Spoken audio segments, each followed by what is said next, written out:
자, 이제 지난 5년간을 간단하게 압축을 하게 되면 가령 가격을 가지고 한번 얘기해 보겠습니다. 문재인 정부, 전 정부에서 5억짜리가 10억이 된 거죠. 자, 10억이 됐는데 이게 22년 하반기, 그러니까 작년 말 올 상반기까지 1년간 조정이 됐어요. 네. 조정이 되면서 10억짜리가 7억 5천으로 한 25% 정도 조정이 됐다라고 볼 수 있을 것 같고. 네.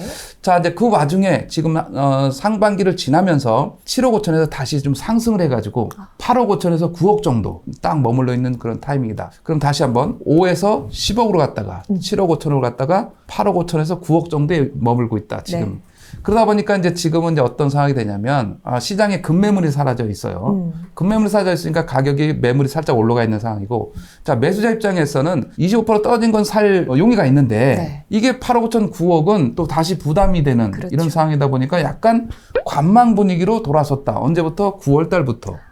그래서 9월부터 이 우리 부동산 거래 현황, 거래 건수를 보게 되면 9월 달이 8월 달분의 대략 한 70% 정도의 수준의 거래량이라고 보시면 돼요. 네.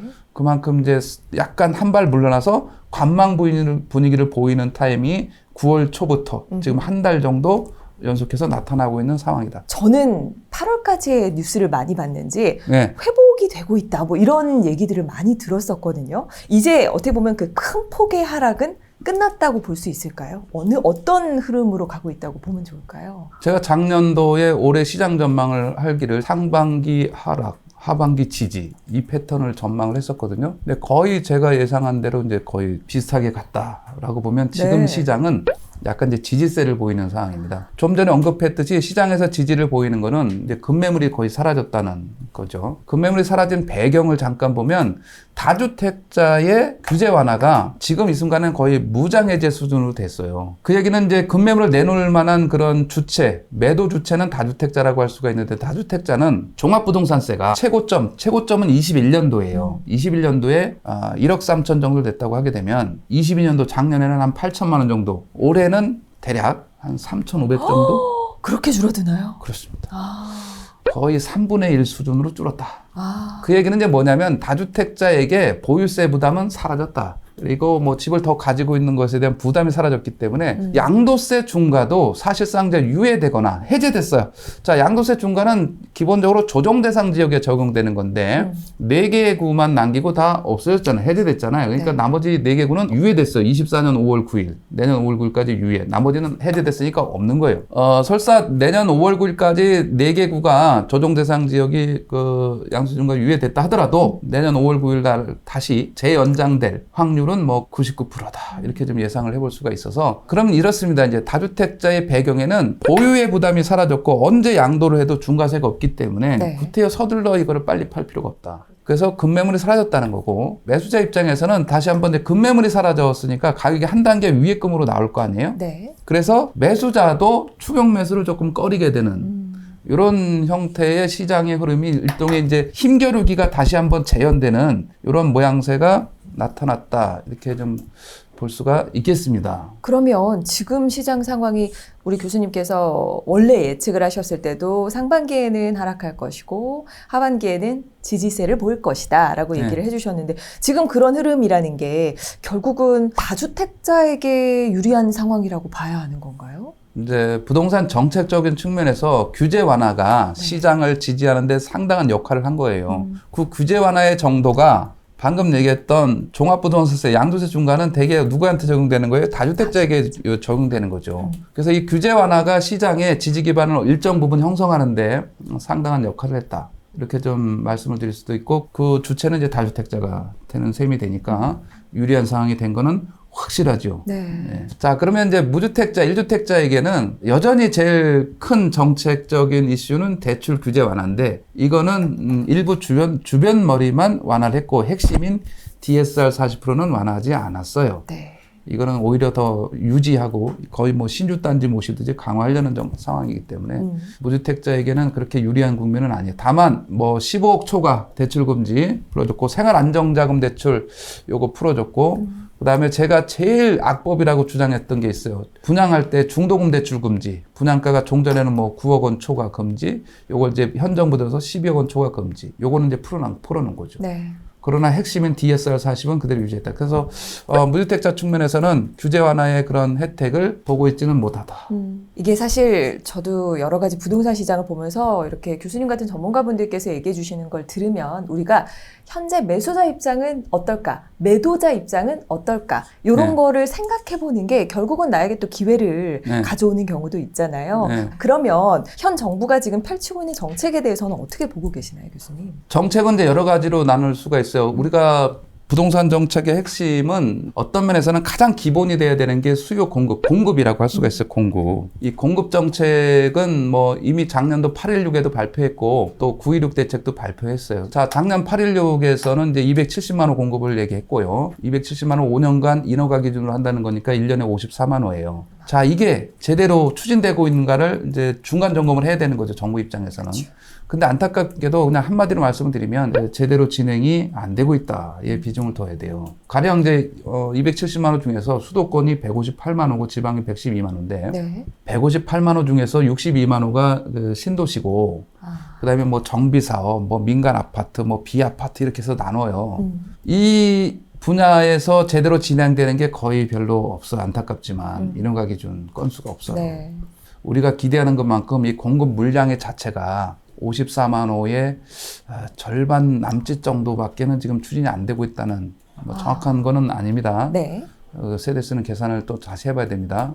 그래서 이 부분에 대한 우려가 지금 정부 정책 측면에서 공급이 체계적으로 관리되고 있냐, 실행되고 있냐, 이 부분에 대해서는 좀 우려가 있다. 이렇게 좀 볼 수가 있고, 또 중요한 정부의 정책에서 시장을 관리하는 것이 이제 세금 정책이에요. 세금. 그렇죠. 세금 정책에서는 앞서 언급한 대로 가장 확실하게 한 거는 종합부동산세 규제 완화예요. 종부세, 네. 양도세. 자, 그러면 이제 또 하나의 세금이 있어. 자, 이제 우리가 세금은 3단계로 나누잖아요. 네. 취득 단계, 보유 단계, 양도 단계. 보유 단계인 종부세, 물론 재산세도 있습니다. 양도 단계, 양도세. 자, 취득 단계는 취득세죠. 네.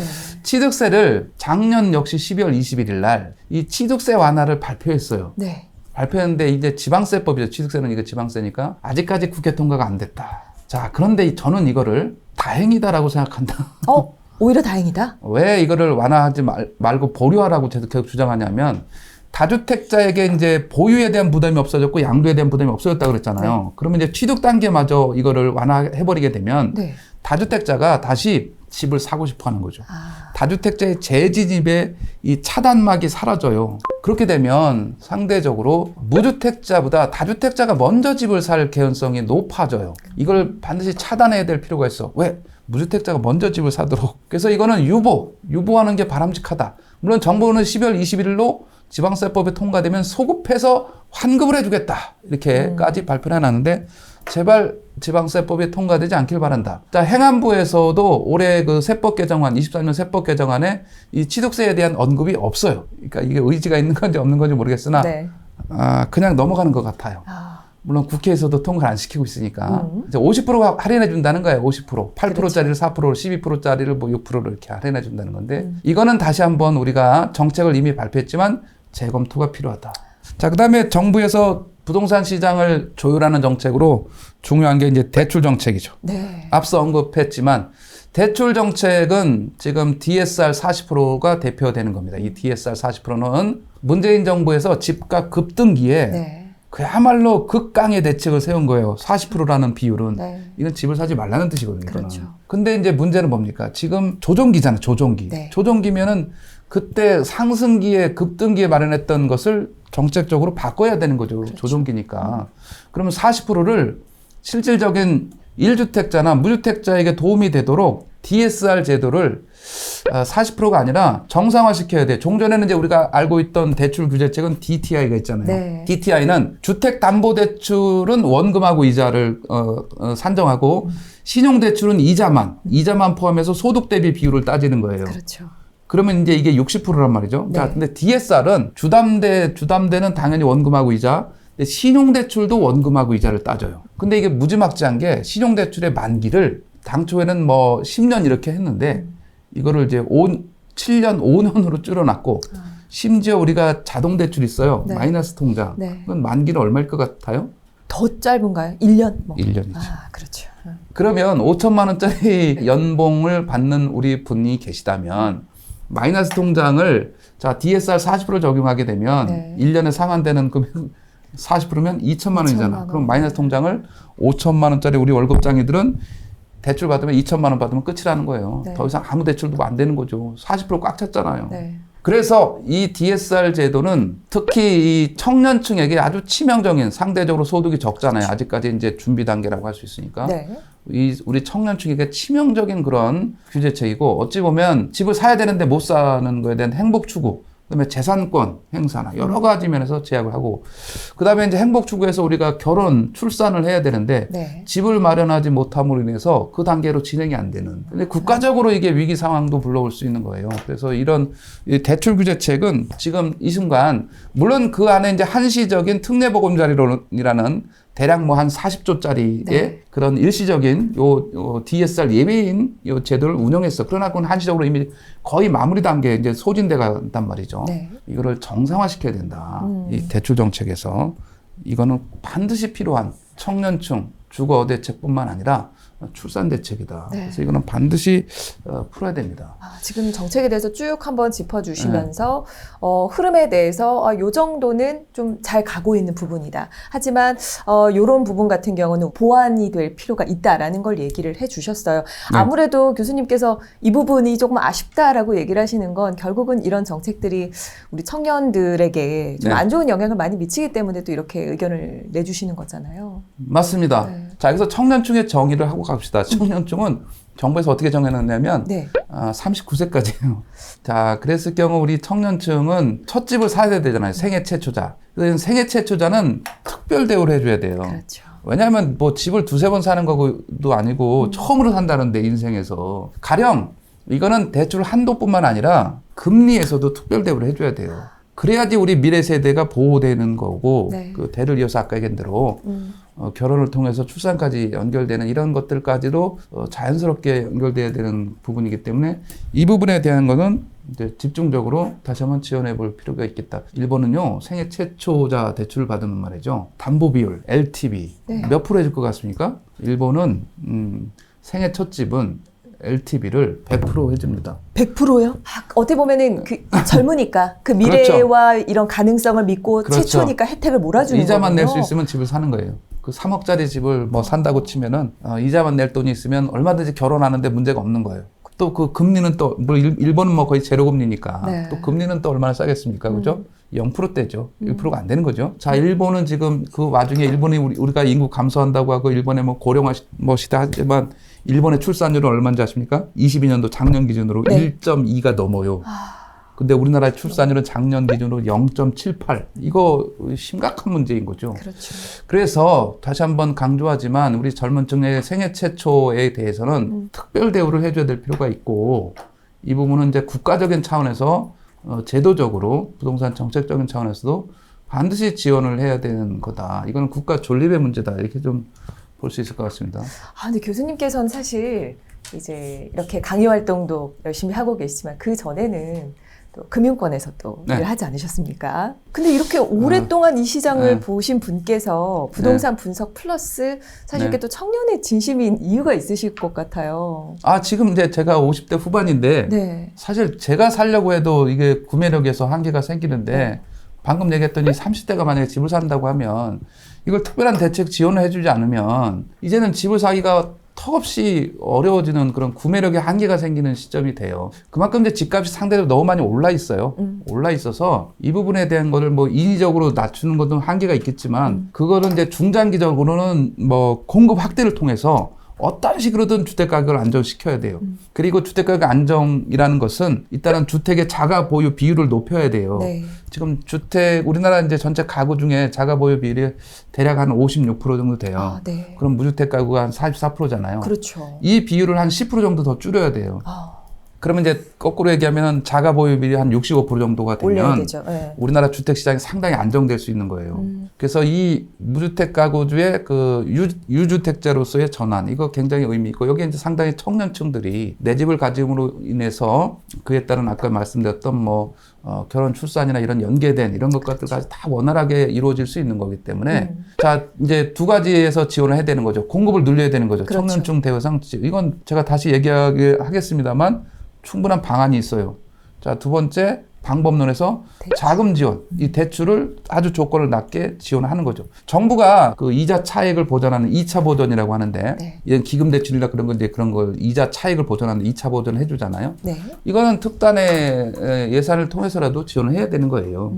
지금 이 시점에서 아주 중차대한 시기다. 네. 이렇게 좀 말씀을 드릴 수가 있어요. 진심을 담아서 또 네. 이런 얘기를 해주시니까 앞으로 이런 것들이 좀 보완이 됐으면 좋겠다 이런 네. 생각이 많이 들고요. 현재 그 입주 물량 공백기인데 나중에 또 네. 집값이 올라갈 수 있을지도 궁금해요.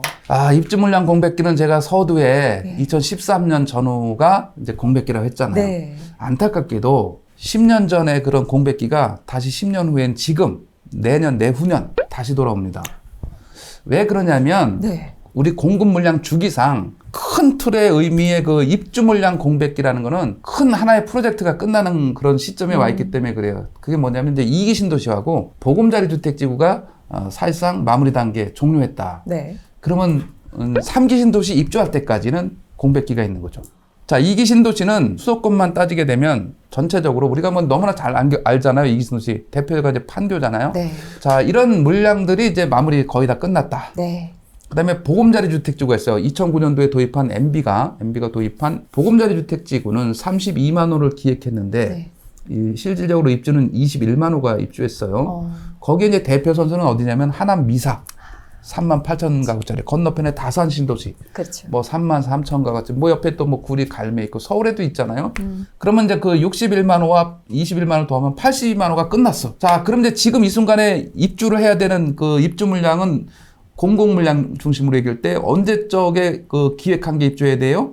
자, 공공택지 신도시는 통상적으로 발표부터 입주까지 10년이 걸립니다. 네. 자, 그럼 언제 발표했으면 지금 이제 올해 내년에 입주해 가겠어요? 이제 2013년도 했어야죠. 네, 근데 아까 이제 2013년도는 무슨 일이 생겼어요? 입주 물량 공백기인 거는 확실한데 그러면 그때 공백기였지만 침체기였기 때문에 가격이 저점을 지나가니까 박근혜 정부 때 네. 그때 공공택지를 공급했어야지만 우리가 10년 후인 지금 입주를 하는 건데 2기 신도시 보금자리 이어서 입주를 하는 건데 그때 당시에는 공급한 공공택지가 수도권에 겨우 100만 평, 전국 150만 평 수준밖에 없었다. 그게는 이제 100만 평은 이제 감이 안 오시잖아요. 그러면 네. 올림픽공원이 대략 한국체육대가 합쳐서 50만 평이에요. 네. 수도권에 겨우 그거 2개라는 거죠. 그러니까 지금은 공공택지 입주 공백기가 오는 거예요. 이거 물리적으로 해결이 안 돼요. 언제까지 다시 3기 신도시 입주할 때까지. 3기 신도시를 언제 입주해요? 5, 6년 후에 입주하지.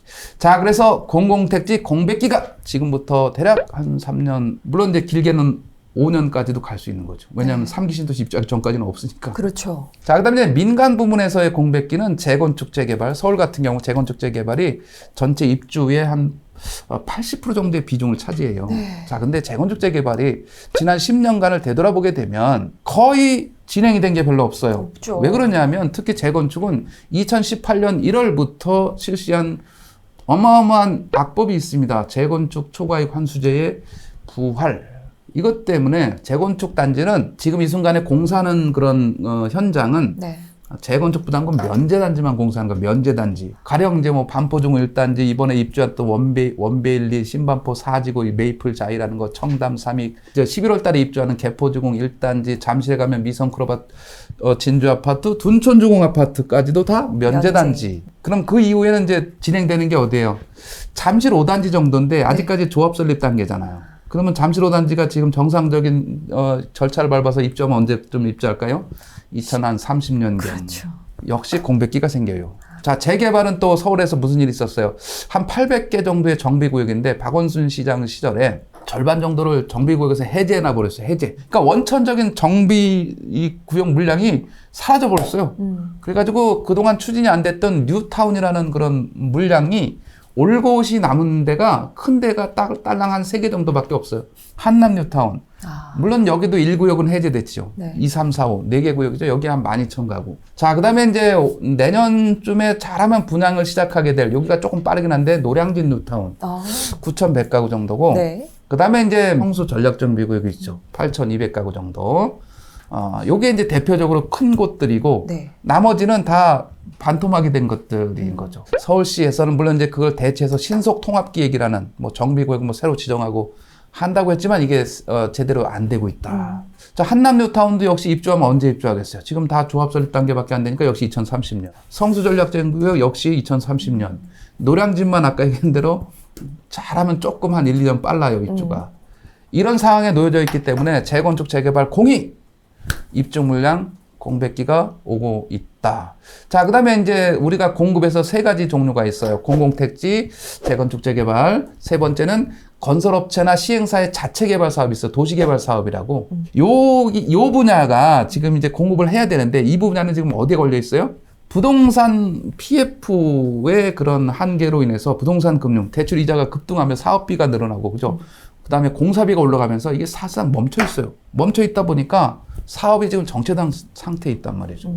그래서 지금 이 공급을 하는 핵심 세 개 분야가 다 지금 미뤄지고 지체되고 취소되는 이런 양상 속에 있어서 안타까운 이런 시기가 돌아오고 있다. 아, 그렇군요. 입주 공백기에 대해서 정말 네. 세세하게 그렇게 되니까 우리가 대충 이 기간을 또 가늠해 볼 수가 있는 거죠. 네. 그러면 교수님, 사실 내 집 마련 말고도 전월세 시장이 또 궁금하신 분들도 많이 계시거든요. 전월세 시장은 이제 지난 3년간은 매매와 전세가 동행을 했단 말이에요. 동행. 네.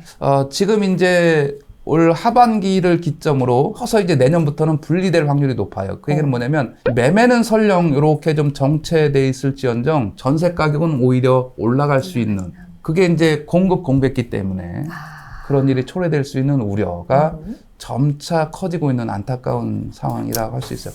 물론 이제 전 정부에서 마련한 계약갱지 청구권 네. 2+2 때문에 연장하는 분들은 5%만 이내에서 올리면 네. 가능하겠지만 그렇죠. 그렇게 해서 하여튼 2+2 4년이 경과된 사람들은 신규 계약을 또 해야 되기 때문에 네. 이런 분들은 가격이 불안할 수 있는 여지도 있는 시점도 올 수 있다. 우려를 하고 있습니다. 네. 네. 조금 전월세 시장에서는 또 우리 매매 시장과는 좀 다른 살짝 네. 분리가 되는 현상, 매매가와 조금 더 올라가고 어떻게 보면은 매수하려는 수요가 조금 줄어들고 선택 못하고 있는 상황이니만큼 더 전세에 머무는 수요가 늘어나는 거죠. 매입을 보류하고 전세에 안주하는 수요. 네. 그다음에 이제 청약이라든가 요새 분양 시장이 핫하잖아요. 네. 이런 분들이 분양을 받기 위해서 당연히 또 전세에 머물러야 되고, 그리고 전세는 이제 당연히 가구 분화에 의해서 네. 신규 수요가 계속 유입되는 시장이에요. 그렇죠. 가령 뭐 결혼을 하게 되면 처음부터 집을 사는 사람도 있긴 하지만 네. 일단은 전세부터 시작하는 거 아니에요. 그럼요. 그죠? 네. 이런 식으로 전세에 머무는 신규 수요가 또 진입을 하는 이런 상황이기 때문에 수요는 늘어나는데 공급 물량은 줄어드는 이런 상황이 되다 보니까 전세 가격은 이제 올라갈 수 있는 여지가 커지는 이런 우려가 잠재돼 있다. 타이밍을 좀 보고 있는 네. 그런 무주택자들에게 마지막으로 좀 한마디 해주시면 좋을 것 같아요. 안타깝게도 자금이 마련되는 시기지 이거를 어느 뭐 타이밍을 정해서 이렇게 가는 것보다는 무주택자의 내 집 마련 시기는 자기 자금 플러스 대출의 상환 여력이 있느냐입니다. 요게 확충이 됐다 그러면 지금 이 순간에 또 다시 한번 약간의 그 관망세로 들었다고 했지 않습니까? 자, 이 얘기는 또 뭐냐면 역발상을 해서 남들이 관망하고 있을 때 물론 이제 급매물이 사라지고 그 후에 그 차상위 물건이 이제 매물로 나왔을 거 아니에요. 가령 보러 오는 사람들이 4-5명 있었는데 지금 이제 없어졌잖아요. 그러면 어떻게 됩니까? 나홀로 가서 이제 다시 한번 협상력을 발휘해 볼 수도 있는 거 아닙니까? 그렇죠. 역으로 얘기하면. 그런 식으로 지금 무주택자는 이제 시장에 대한 관심을 놓지 말고 계속적으로 내 뭐 상환 준비, 그다음에 대응 이런 것들을 이렇게 지속적으로 좀 노력해야 되는 시기 아니냐 생각이 듭니다. 가계부채 문제가 이제 우리나라 시장에서 상당히 부담이 된다. 뭐 그거는 뭐 누구나 다 인식하는 거죠. 자, 그렇지만 그것도 좀 다소 좀 막연한 얘기고요. 가계부채의 총량을 얘기하면서 제 기억에 1860조까지 들은 것 같아요. 네. 자, 이 1860조 어떻게 할 거냐 이렇게 하면서 이 총량을 가지고 계속해서 심한 말로 얘기하면 거의 뭐 세뇌를 시키듯이 네. 이 가계부채 1860조 이거 어떻게 할 거냐. 무서워요. 그렇죠. 네. 이렇게 이제 언론 방송에서 막 보도를 하고 하지 않습니까? 이렇게 하면 안 됩니다. 이건 가계부채 대책이 아니고요. 전 국민을 향해서 불안 심리를 안겨주는 안타까운 일인 거죠. 그런 총량은 뭐 GDP 대비 뭐 몇 % 이런 걸 이렇게 따져 볼 수는 있겠습니다만 네. 그거를 그렇게 따지면 안 되고 세부적으로 가계부채의 항목을 나눠서 봐야 되는 거예요. 자, 그 가계부채 1900조 중에서 주택담보대출이 차지하는 비율 얼마 정도 될 것 같습니까? 가장 높지 않을까요? 1000조 원 좀 넘죠. 예. 자, 그러면 이 1000조 원이 넘는다는 이 주담대가 과연 우리가 그렇게 심각하게 걱정을 해야 될 것인가도 고민해 봐야 되는데, 자, 이렇게 대출 규제를 강화해 놓고 DSR 40% 뭐, 그죠? 그 다음에 뭐 종전에 있던 DTI, LTV 뭐 이렇게 강화해 놨잖아요. 네. 그래서 지나치게 과다하게 대출을 받은 경우가 생각보다 많지 않습니다. 아, 그리고 그동안 또 집값이 올랐기 때문에 그때 당시에 뭐 LTV 50%를 받았다고 하더라도, 자, 집값이 10억이면 5억에 받았다고 하더라도 그 사이에 집값이 10억짜리가 15억이 됐잖아요. 그렇죠. 5억은 그대로잖아요. 네. 이제 50%가 아니라 3분의 1로 줄은 거죠. 집값 그러네요. 대비로 따지면. 또 그 와중에 분할 상환이 이루어지고 있는 거고. 그래서 주담대는 이게 아주 최우량 대출이에요. 연체율도 네. 1월 달 기준으로 주담대 연체율은 0.18이에요. 0.18. 거의 없는 거죠. 네. 우리가 대출에서 문제가 생겨서 경매에 놓고 할 때 그런 통상적으로 문제가 생기는 비율이 2%예요. 2%. 네, 그런 차원에서 우리가 이 주담대가 가지는 것은 걱정의 대상이 아닌 거예요. 그냥 한마디로 얘기하면. 그럼 뭘 걱정해야 돼요? 가계부채 대책은 취약계층, 저신용자 대출을 체계적으로 관리하는 게 가계부채 대책인 거예요. 네. 그럼 아까 교수님께서도 얘기를 해주시는 게 우리가 절대적으로 가계부채 총량에 뭐가 위압감을 느낄 필요는 없다. 이런 얘기를 해주셨어요. 실제로 지금 뭐 한국 부동산 시장은 끝났다. 가계부채가 어마어마하다. 이런 위협적인 뉴스가 쏟아졌던 이유가 뭘까요, 그러면? 우선 전체적으로 네. 가계부채 총량을 가지고 접근하기 때문에 이 접근에 대한 방식이 이 대출 총량이 이렇게 많아지니까 이제 대출을 받지 말라는 뜻으로 이제 얘기를 하는 거고, 네. 그에 따른 이제 뭐 부채가 많아지면서 나타날 수 있는 이제 부작용도 뭐 당연히 있을 수 있죠. 그렇죠. 상환이 어려워지면서 그렇게 할 수 있지만, 저는 이제 핵심은 그거예요. 누누이 강조하지만 상환 능력이 있으면 받아도 된다예요. 그렇죠. 그리고 우리가 가계부채 총량을 그렇게 지나치게 걱정하지 않아도 된다. 다시 한번 강조하는데, 네. 그 총량은 말이죠. 주택담보대출뿐만 아니라 뭐까지 들어가 있냐면, 기금대출, 하다못해 공무원, 퇴직금 담보대출도 들어가 있어요. 거기에는. 또 하나, 판매신용이라는 게 들어가 있는데, 판매신용에 뭐 한 100조 원 이상이 들어가 있는데, 네. 판매신용은 그거예요. 그냥 간단하게 얘기하면 자동차 할부, 그 다음에 신용카드 사용액. 자동차 할부 못 내면 그냥 자동차 가져가면 끝이잖아. 그렇죠. 그거 왜 우리가 그 총량 걱정하고 있어요. 더군다나 신용카드 사용액, 이번 달 쓰면 그 다음 달 결제되잖아요. 그렇죠. 그럼 끝났잖아요, 또. 네. 신용카드를 점심 때 먹으면서, 야, 이거, 이 가계부채 이거 어떻게 할 거냐, 이거 걱정하면서 밥을 먹어야 되겠습니까, 지금? 이거 어떻게 갚지, 이거 이러면서? 아니잖아요. 네. 예? 자, 신용카드 사용액은 소비 지표. 이게 늘어나면, 경제 소비가 늘어나서 경제가 활성화되고 있구나. 이런 항목이지, 이거를 어떻게 갚을 거냐 걱정하는 거 아니지 않습니까? 네. 그걸 다 싸잡아서 1860조에다 모아놓고 이거 어떻게 할 거냐 이렇게 묻는 거예요. 자, 그러면 우리 개인은 뭐 걱정하면 돼? 1860조가 아니라 내 대출 어떻게 상환할 거냐 이것만 잘 관리하고 있으면 그냥 되는 거예요. 네. 자, 어떻게 보면 영끌을 하신 분들, 그쵸? 또 과도한 대출을 또 받으신 분들도 아마 계실 것 같습니다. 그런데, 왜 사실 이런 사람들은 다른 때가 아닌 대출을 활용해서 이런 타이밍에 영끌을 해서 또 집을 사려고 했을까요? 자, 지금 이 시점에서 2023년 10월에서는 영끌도 통하지 않고요. 네. 이제 우리가 영끌이라 하면은 대출 기준 강화 DSR 40 이전에 DTI 60% 시절의 상황이에요. 네. 그때 가령 뭐 3년에서 5년 전이라고 할게요. 이때는 이제 영끌이라 하면은 영혼까지 끌어서 대출 받는다는 건데 DTI 60에다가 네. 신용대출까지 끌어서 집을 샀다. 이때는 이제 집을 사야 되는 상황이 주택 가격이 쭉 올라가면서 추격 매수를 한 거예요. 네. 그때 당시에 이제 시장 상황은 공급이 부족하다. 보다 유동성이 늘어나고 저금리 기조였다는 측면에서 주택 가격이 올라가는, 이건 이제 전 세계적인 공통적인 현상이었어. 그러면서 이 매수자들이, 물론 뭐 투자자가 됐던 실수요자들이 집을 사게 되는 이런 현상으로 가격이 올라가는데 일조를 하게 되고, 이제 물론 이제 집도 산 거죠. 네. 우리가 뭐 주식시장에서도 가격이 떨어질 때는 되게 안 사잖아요. 올라갈 때 추격해서 주식도 사잖아요. 그쵸. 그 결과가 이제 좋을 수도 있고 뭐 나중에 또 안 좋을 수도 있고는 한데, 지금까지 영끌은 그런 그 시점에서 가격이 올라가면서 추격 매수를 한 경우가 이제 대부분이에요. 그래서 이제 금리가 올라가면서 상당히 이제 부담이 된 거죠. 네. 지금까지도 부담입니다. 이런 분들은 이자를 내는 게 있으면 상당히 어려움에 처해 있고 부담스럽죠. 그렇지만 한편으로 얘기하면 안심을 할 수 있는 게, 금리가 이제 고금리로 바뀌면서 언제까지 고금리가 지속될 거냐 해서 끝이 보이고 있다는 네. 측면에서 다소 안도의 상황도 나타나고 있다. 그러면 고금리는 언제까지 갈 거냐? 지금 상황에서 보면 이제 뭐 내년 뭐 5, 6월, 내년 상반기까지는 고금리가, 자, 추가적인 미국에서의 그 기준금리 인상은 뭐 11월 1일 날인데, 거의 올리지 않을 확률이 지금 상당히 상대적으로 한 7대3 정도로 높아지고 있다. 네. 그러면 이제 그 안 올린 상태에서 이 금리가 지속되는 이 기간은 대략 한 6, 7개월 정도 이렇게 본다. 고금리 대출 상황에 처해 있는 어려운 이런 뭐 분들은 대략 내년 6월까지만 잘 참으면 네. 금리 인하 기대감들이 있으니 네. 어느 정도의 좀 목적이 생기면 그 기한이 딱 특정되면 네. 참을 수 있는 인내심들이 있으니까 맞아요. 어느 정도 참아내시는 그런 시점이 좀 될 수 있겠다. 지금 상태에서 그러면 이제 새로 대출을 받는 사람은 그 연끌조차도 할 수 없는 그런 엄청난 장벽이 그냥 유지되고 있는 거죠. 그렇죠. 다시 한번 언급하면 DSR, Debt Service Ratio라는 총 부채 원리금 상환 비율 40%. 지금은 연끌을 하고 싶어도 못해요. 그렇죠. 연끌이라면 신용대출까지 같이 받은 경우를 얘기하는 거고. 자, 그러면 이제 이런 분들은 3년에서 5년 앞선 세대에서 집을 산 사람들이 그렇게 받았어요. 네. 자, 그 사람들은 집값이 물론 올랐다가 조정이 됐다가 다시 올라갔으니까 그나마 괜찮은 거에 속하는 거예요. 지금 사시는 분들은 대출이 차단되어 있기 때문에 그것도 하지 못하는 그런 안타까운 상황에 처해 있는 거여서 마냥 지금은 좋은 때도 아니다. 네.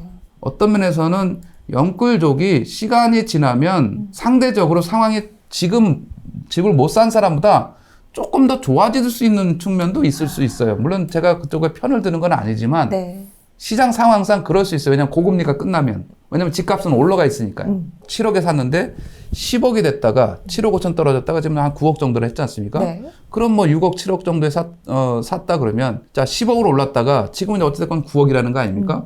그러면 이제 9억이라는 것이 다시 또 떨어질 그런 확률이 크지 않다면 연끌을 해서라도 집을 산 경우가 어찌 보면 뭐 조금 더 나을 수도 있는 상황이 될 수도 있다. 그런 거죠. 제가 2013년 전에 하우스 푸어라고 얘기했잖아요. 네. 그때 하우스 푸어라고 막 진짜 사회적인 문제가 생겼어요. 근데 그 사람들의 지금의 10년 후의 결과는 어떻습니까? 그렇게 산 집값이 3배가 올라 있는 거죠. 네, 그렇죠. 우리가 그들을 그때 당시 뭐 하우스 푸어라고 진짜 불쌍하다고 무주택자가 오히려 거꾸로 쳐다볼 나는 집 가진 가난한 자가 아니어서 집 없는 자니까 행복하다였을지 모르겠으나 10년이 지나고 나니까 어떤 차이가 생겼습니까? 네. 그 사람은 집값이 3배가 올라갔고 대출을 그렇게 받아서 산 사람은 나는 무주택자를 10년간 유지하고 있었다 그러면 나는 상대적인 박탈감에 시달릴 수 있는 여지도 있는 거죠. 그러면 지금 교수님께서도 말씀해 주셨지만 지금 현재는 사실 연끌이라는 단어가 어울리지 않는 대출의 시대에 살고 있기 그럼요. 때문에 지금은 받을 수가 없어요. 네, 네. 그러면 지금 내가 운용할 수 있는 가용자산과 또 대출을 활용해서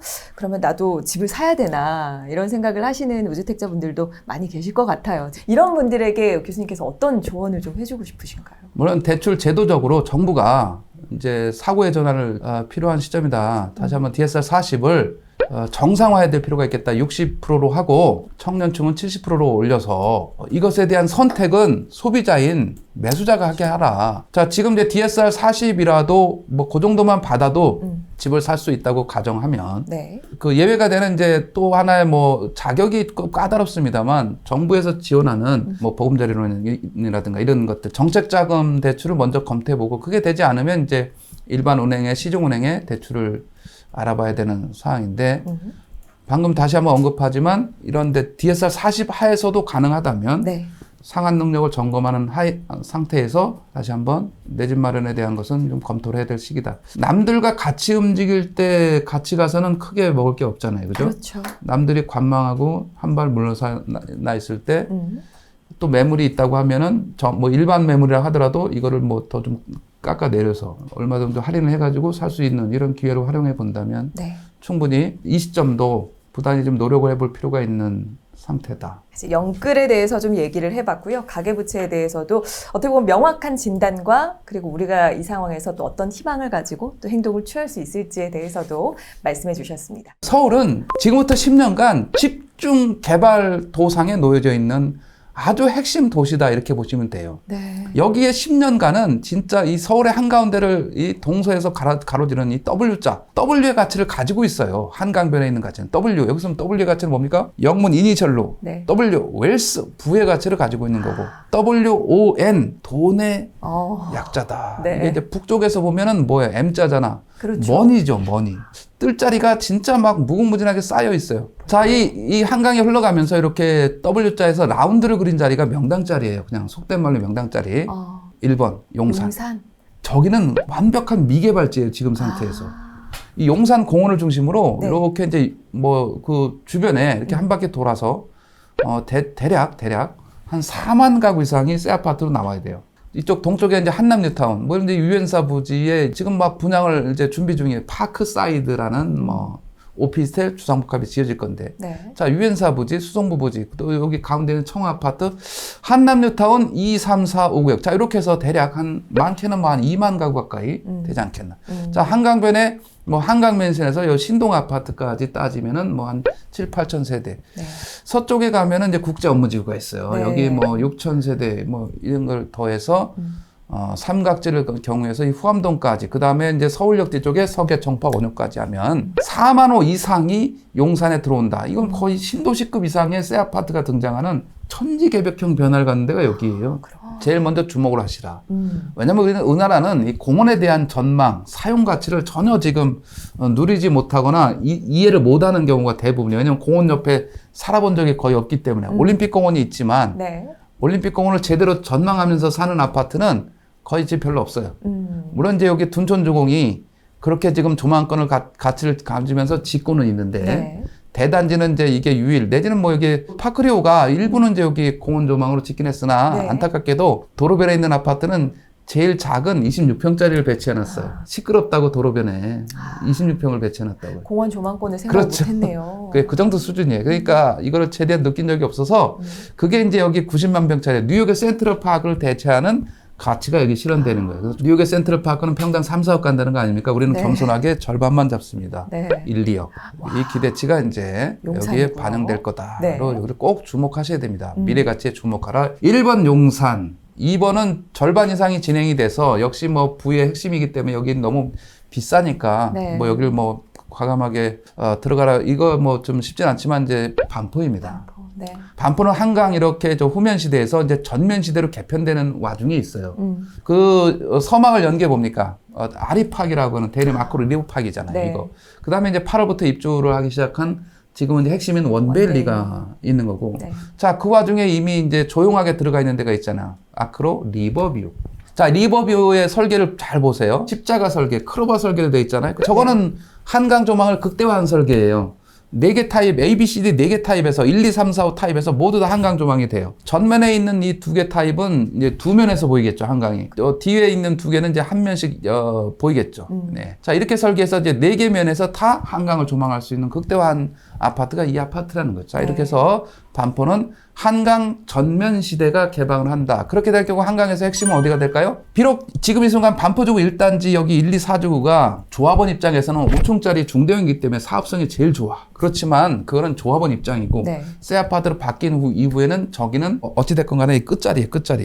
변방. 네. 그럼 핵심은 어디야 되는 거예요? 신반포 2차. 그러니까 한강은 안 보이지만 4차. 이런 자리가 메인이 되는 거예요. 여기는 이제 신세계백화점, 고속터미널 이런 온갖 편의시설에 환경이 다 같이 한강 조망권을 갖추고 있는 한강 공원을 누릴 수 있는 이런 가치를 병행하기 때문에 여기. 자, 그 다음에 트라이앵글에서 네. 이제 반포가 동생이고, 그럼 이제 형은 누구냐? 이제 압구정이잖아, 압구정. 그죠? 그렇죠. 압구정은 6개 지구로 나눠요.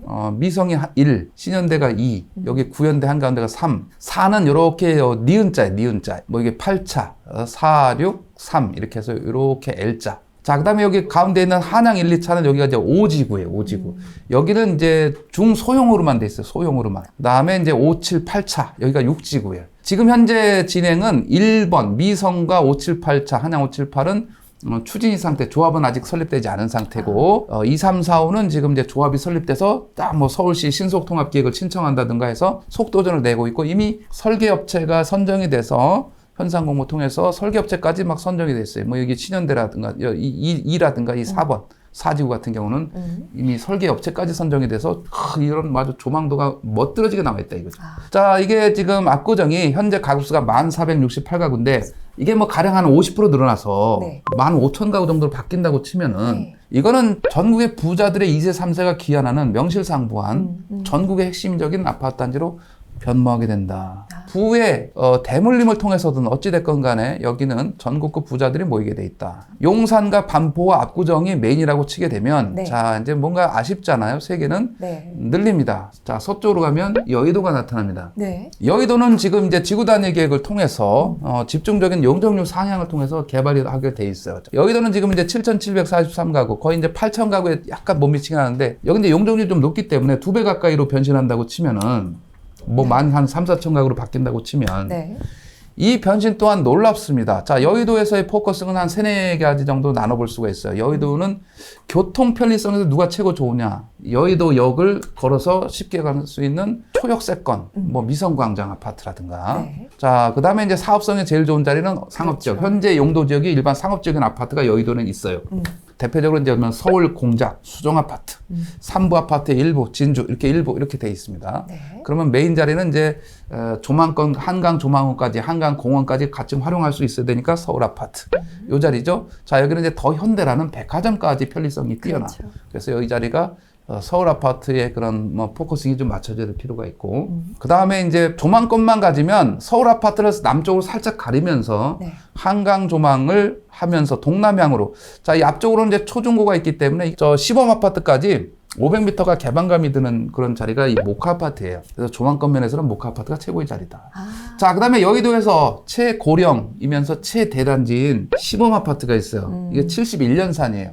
1584가구인데 이번에 이제 그 도시 정비계획안이 서울시에서 통과가 되면서 네. 여기가 63빌딩보다 높은 뭐 한 65층 막 이렇게 지금 디자인이 되는 거로 일단은 물론 100% 확정은 아니겠습니다만 네. 이제 그렇게 나오고 있는 자리. 물론 이제 시범 아파트의 장점은 이런 한강도 같이 아우르면서 최대 단지라는 그런 가치도 있지만 상대적으로 여기가 조금 약한 취약점이 있는데 지하철역이 멀다. 네. 백화점도 좀 멀다. 그다음에 성수가 있습니다. 성수 성수까지. 전략적이고요. 네. 자, 8,200세대.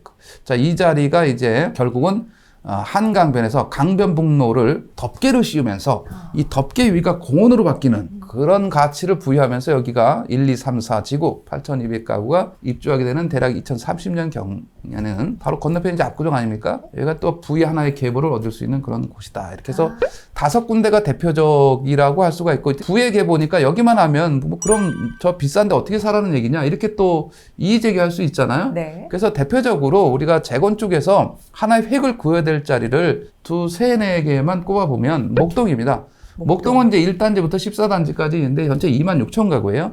자, 여기는 용적률이 워낙 낮아서 평균 한 150% 정도이기 때문에 2배 늘어납니다. 네. 52,000가구로. 26,000가구 늘어나요. 엄청난 지역이죠. 네. 자, 그 다음에 이제 우리가 또 중산층이야, 저소득층이 많이 살면서 중소형평으로 개발된, 목동과 같은 시기에 개발된, 자, 목동 신시가지라는 표현을 썼고, 상계 신시가지라는 표현을 썼어. 80년대 중반에 개발된 상계동이죠. 상계는 상계, 중계, 하계가 있어요. 여기는 합쳐서 대략 30년 이상 된 아파트가 한 7만 호 정도. 근데 이미 중소형으로 상당수 돼 있어서 늘어나는 가구 수는 그렇게 많지 않을 수 있어요. 자, 그러면 7만 호짜리가 10만 호로 변신하게 되면 네. 이 또한 뭐 어마어마한 그런 효과가 있을 것이다. 자, 저기를 보고 있으면서 이 뚜렷하게 노란 줄로다가 그 크게 이렇게 북쪽에서 남쪽으로 내려오는 도로가 있어요. 저게 동부간선도로라는 거죠. 자, 동부간선도로가 서울시 계획에 의해서 지하화가 됩니다. 지하화가 된다는 뜻은 가운데 있는 중랑천이 어떻게 되는 거예요? 수변 공원화된다는 뜻이 되는 거죠. 그러네요. 그러면 양쪽 그 중랑천 변에 있는 아파트 단지의 그 쾌적한 그 가치라는 것은 두말할 나위가 없겠죠. 그 와중에 이미 이제 지하철 7호선이 있는 상태에서 네. GTX가 개통을 하게 됩니다. GTX는 이제 C노선 되겠어요. C노선. 네. 양주 덕정에서 의정부 창동에 오게 됩니다. 창동역이 여기죠. 자, 광운대. 자, 광운대 주목하시기 바랍니다. 창동, 광운대. 광운대 다음에 어디냐면 청량리예요. 청량리, 왕십리, 삼성역. 그러면 광운대에서 만약에 탄다고 하게 되면 청량리, 왕십리, 삼성역 10분 만에 삼성역에 쫙 나타나는 거예요. 네. 지금은 이제 뭐 공동역에 걸어서 갈 수도 있고 뭐 이런 가치가 이 동부간선도로에서 빛을 발하게 되고 이 주변에 개발이 이루어진다 그러면 이 지역은 이제 아까도 말씀드렸다시피 GTX뿐만 아니라 기존에 이제 남쪽으로 하는 7호선까지 겸비하고 있고 기존에 이제 경의중앙선이 됐던 경춘선이 됐던 그죠? 나중에 개통하게 될 왕십리에서 연결하는 이제 동북선 경전철이 됐던 뭐 26년도에 개통한 예정인 네. 이런 가치들까지였기 때문에 이 서울에서 하나의 좀 상대적으로 개발이 덜 된 좀 늦은 이런 지역이었던 이 동북 지역의 가치가 향후 10년간 획기적으로 변신할 수 있어요. 자, 동부간선도로 지하는 이렇게 지금 현재 노선사 강변북로에 와서 끝나는 게 아니라 네. 직진을 합니다. 삼성역이랑 연결되는 거예요. 동부간선도로가.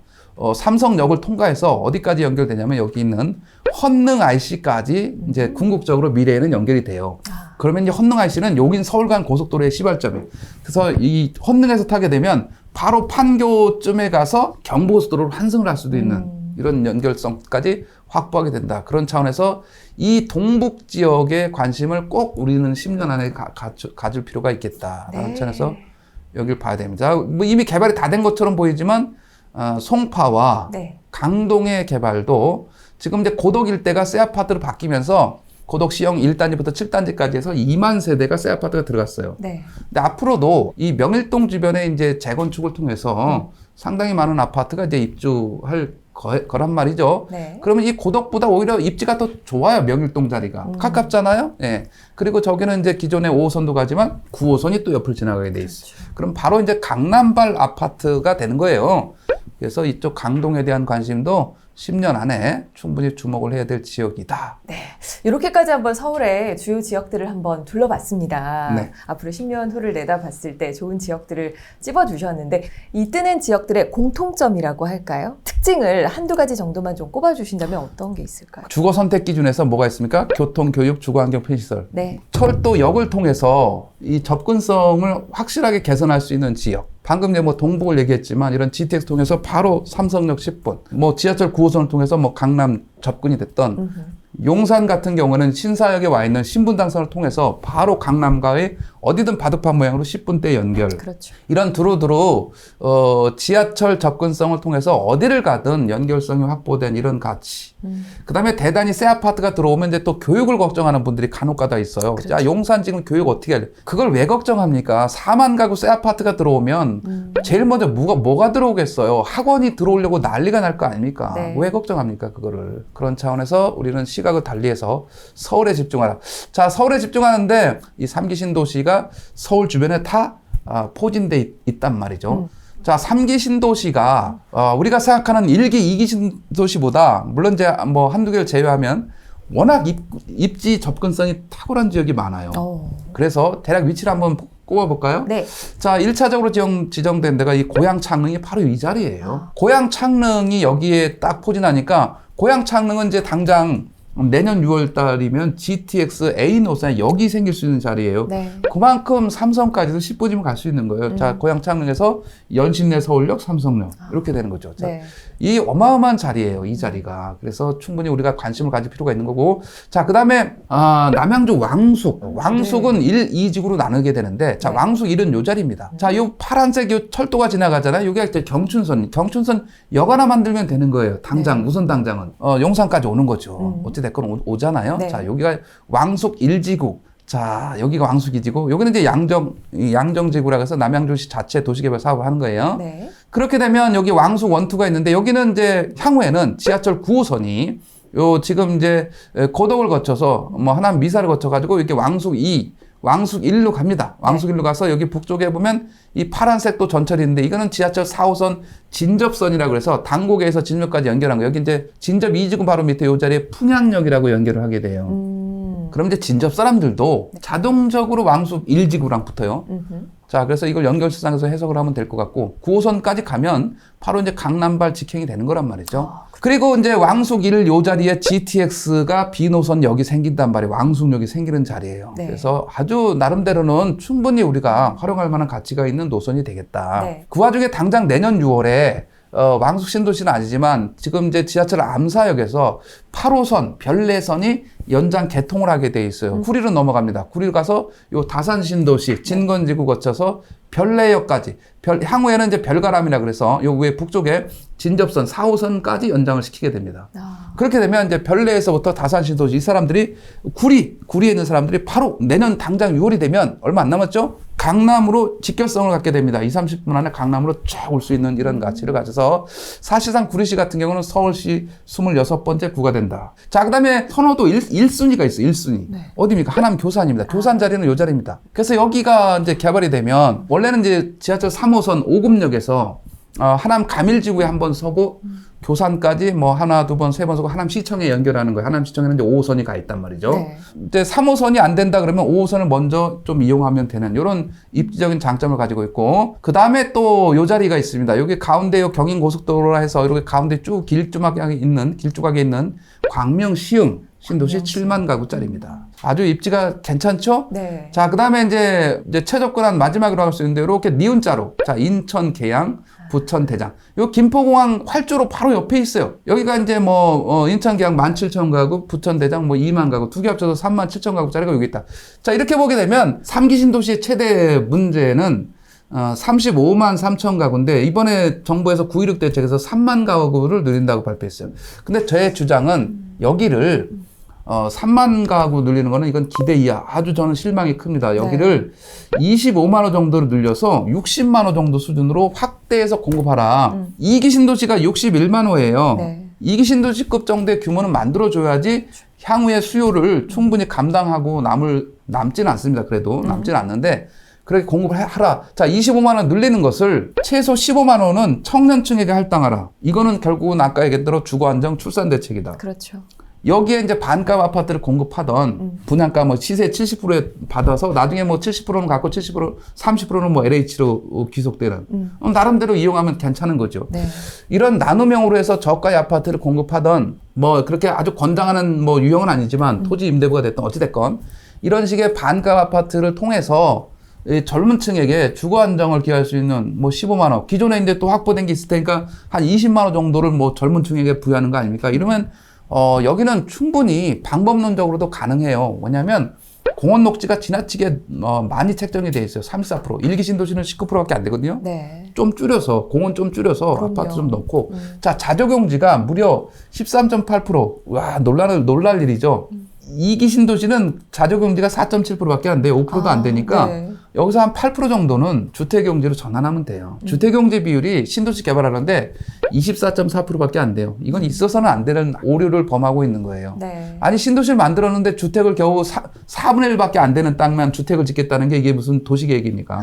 자, 그리고 가장 중요한 게 있어요. 쾌적한 주거 환경을 만든다는 명분하에 3기 신도시 용적률을 196% 이 정도에 불과하다는 거죠. 네.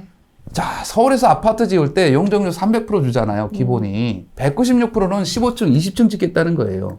그 아까운 땅을 수십조의 토지 보상을 받아서 겨우 15층, 20층짜리 짓고 지금 말겠다는 것은 국토 낭비예요, 국토 낭비. 네. 기본 300%만 올려도, 자, 기존의 세대수의 반 이상이 늘어나잖아요. 자, 그러면 30층, 35층 지어야죠. 네. 왜 지을 수 있느냐? 방금 얘기했던 철도, 도로, 기반시설이 완벽하고 서울에 접해 있기 때문에 이만큼 접근성이 좋은 자리가 없어요. 앞으로 그런 추가적인 땅을 확보하기도 쉽지도 않을 뿐만 아니라, 그래서 여기는 충분히 방법론적으로도 가능하다. 그리고 그게 가장 빠르고 쉬운 길이라는 거예요. 그거는 변경하는데 한 3개월도 안 걸려. 그러면 우리가 5, 6년 후에 입주한다고 치면 2, 3년 후에 분양할 거 아니에요. 자, 2, 3년 후에 제가 공백기가 온다고 그랬잖아요. 네. 그러면 2, 3년 후에 분양을 한다고 쳐봐요. 그러면 25만 원가 늘어난 60만 원 정도가 물론 사전청약에서 또 미리 또 소진했지만 어찌됐건 60만 원 분양한다 잃어버리면 2, 3년에 분양한다면 구태여 공급 공백기를 하더라도 심리적으로 안정이 되면서 야, 청약을 해야지 집을 구태여 지금 살 필요 없지 않겠냐, 이런 안정 효과가 충분히 반영될 수 있는 거란 말이죠. 그래서 이거는 반드시 국가의 아주 중차대한 일이에요. 반드시 이거는 개선을 해야 돼요. 쾌적한 주거 환경이 100% 다가 아니잖아요. 누굴 위해서 당첨자 몇 명을 위해서 우리가 저런 어마어마한 국토를 낭비할 이유가 없지 않습니까? 우리는 이 3기 신도시를 지금 이 시점이 아니면 저런 공급 확대를 하기도 어렵습니다. 이미 시작을 해버리면. 공급 공백기를 돌파하는 절묘한 방법론을 지금 얘기하고 있는 거예요. 이 수혜는 오로지 청년층에게 또 돌아가면서 시장 안정, 주거 안정 대책, 궁극적으로 출산 대책, 궁극적으로 공급을 확대해야만이 주택시장 안정을 기할 수 있고 가격을 떨어뜨릴 수 있는 거란 말이죠. 공급을 늘리는데 가격이 어떻게 올라가겠어요. 그러니까 그렇죠. 궁극적으로 공급을 늘려야 돼요. 그러니까 공급하자 그러면 꼭 무슨 건설회사 편이냐 이렇게 얘기하는 분들이 간혹가다 있어요. 결국 무주택자가 공급이 늘어서 가격한테는 자기한테 좋은 건데 공급 늘리면 뭐라고 막 얘기하는 분들이 있어요. 안타깝습니다. 단편적으로 보시는 거죠, 상황을. 그렇습니다. 그리고 3년 후에 공급 부족을 왜 지금 걱정하냐고 하는 분들도 간혹가다 있어요. 그럼 3년 후에 어디 이민 갈까? 우리나라 안 살 거예요? 자, 정책은 바뀌고 할지언정 우리 국민은 3년 후, 10년 후 현자리에 그대로다라는 차원에서 국민의 그런 수요를 보고 공급 정책을 펼쳐야 된다는 차원에서 우리는 반드시 이 시점에서 3기 신도시 공급 확대는 절대절명의 그런 위기를 돌파하는 비책으로서 준비를 해야 되겠다 말씀드립니다. 전체적인 부분을 서울부터 시작해서 3기 신도시까지 한번 쭉 짚어주셨는데요. 교수님, 이렇게 교수님처럼 분석을 하려면 어떻게 얼마나 공부를 해야 되는 건가요? 저는 20년간 이 시장에 머무른 사람이죠. 꾸준하게 단연간 그 데이터를 누적해왔기 때문에. 예. 부동산 상황이 이렇게 바뀌면서 그냥 일반 시중에서 얘기하는 뭐 인구 감소, 수요 감소, 가격 하락 이런 논리는 진짜 안타깝습니다. 그건 2008년부터 제가 폐기해야 된다고 그랬어요. 그거는 지방과 농어촌의 문제지 서울 수도권에 땅덩어리는 8분의 1밖에 안 되는데 인구가 2분의 1이 몰려 사는 이 수도권에다 대고 맨날 인구 감소된다고 얘기해봤자 감소 안 해요. 계속 늘어나고 있어요. 자, 고령화되면서 과연 뭐 수도권, 서울 여길 떠날까요? 대다수는 안 갑니다. 나고 자란 곳에 또 계시죠. 왜냐하면 자기 고령화돼 나이가 드는 때 새로운 지역에 가서 적응하는 거는 굉장히 어려워. 자칫하면 속된 말로 이제 왕따가 될 수도 있고 네. 부적응에 큰 문제가 있어요. 그래서 옛말에 그런 말도 있잖아요. 똥개가 자기 앞마당에서는 절반은 먹고 간다. 그래서 여기를 안 떠나려고 해요. 그래서 고령화로 인한 이런 분산이 아니라 고령화로 인한 도심 집중이 오히려 더 강화된다고 생각하시면 돼. 고령화되면서 지하철 타야 되고 쇼핑 가야 되고 결정적으로 병원 가까이 있어야 되거든요. 네. 병원. 거기에 이제 금상첨화가 공원이 있어야 되는 거예요. 그래서 용산공원 얘기하는 거고 올림픽공원 얘기하는 거예요. 네. 그런 취지에서 이 시장의 큰 흐름 이거를 뭐 누가 맨날 인구 감소를 물어봐요. 지금 이 순간에도 물어봐요. 저는 2008년부터 아니라고 그랬는데. 네. 아닙니다. 그거는 지방과 농어촌의 문제입니다. 그래서 이런 방향성에 대한 거를 반드시 도심 집중화 현상에 부합하는 그런 대응 방법을 우리가 지금 취해야 됩니다.